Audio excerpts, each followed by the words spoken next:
ஓம் சாய்ராம். என் அன்பு செல்லுமே, காசுக்காகவும் பணத்திற்காகவும் ஏகப்பட்ட இடத்தில் அவமானங்கள், மரியாதை இல்லாமல் எப்பொழுதுமே தாழ்த்தி பேசுவதோ இப்படித்தான் இருந்தாள். என்னுடைய தங்கமே, ஒன்று நீ ஞாபகம் வைத்துக்கொள்.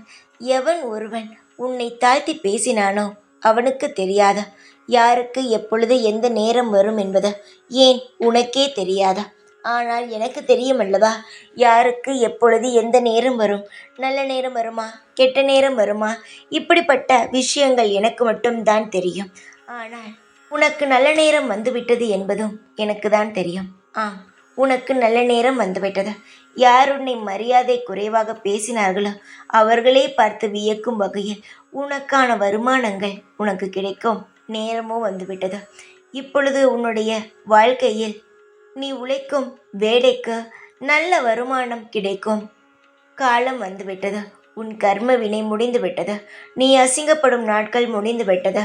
நீ எப்பொழுதுமே ஒன்று சொல்வாயே, எப்பொழுதுதான் இந்த கஷ்டத்திலிருந்து விடிவு வரும் என்று. அந்த விடிவு காலம் வந்துவிட்டது.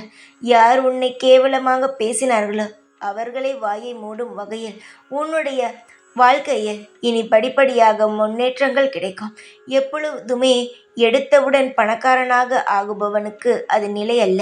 பொறுமையாக படிப்படியாக ஒருவன் வசதியாக வருகிறான் பார், அதுவே நிரந்தரமானது. இனி நீ வசதியாக வருவாய். உன் வாழ்க்கையில் இருக்கும் பண கஷ்டங்களோ அனைத்தும் தீர்ந்து உன்னுடைய வாழ்க்கையில் எது தேவையோ அது படிப்படியாக உனக்கு நிச்சயமாக கிடைத்து நீயும் உன் குடும்பமும் நிம்மதியாக இருப்பீர்கள்.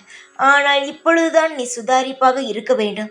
பலரோ உன்னை ஏமாற்றுவதற்கான முயற்சிகளை செய்யலாம். ஆனால் நீயோ அதை அனைத்தையும் காதில் வாங்காமல் உனக்கு என்ன தோன்றுகிறதோ அதில் மட்டும் நீ கவனத்தை செலுத்தினால் போதும். தேவையில்லாத விஷயங்களில் கவனத்தை செலுத்தாமல் உன் வாழ்க்கை, உன் தொழில், உன் வருமானம் இப்படியே இரு. எல்லாமே உன்னை சுற்றி இருக்கும். கவலை இல்லாமல் இரு. எப்பொழுதும் உன் வாழ்க்கை கவலை இல்லாமல் இருக்கும்படி நான் செய்கிறேன். எப்பொழுதும் இந்த சாய் ஒன்றே ஒன்றுதான் சொல்வேன். என்னுடைய குழந்தைகள் சந்தோஷமாக இருந்தால் இங்கு அப்பா நான் சந்தோஷமாக இருப்பேன். அனைத்து குழந்தைகளும் என்னை எப்படி கூப்பிடுகிறார்கள்? அப்பா என்ற ஒரு வார்த்தையால்.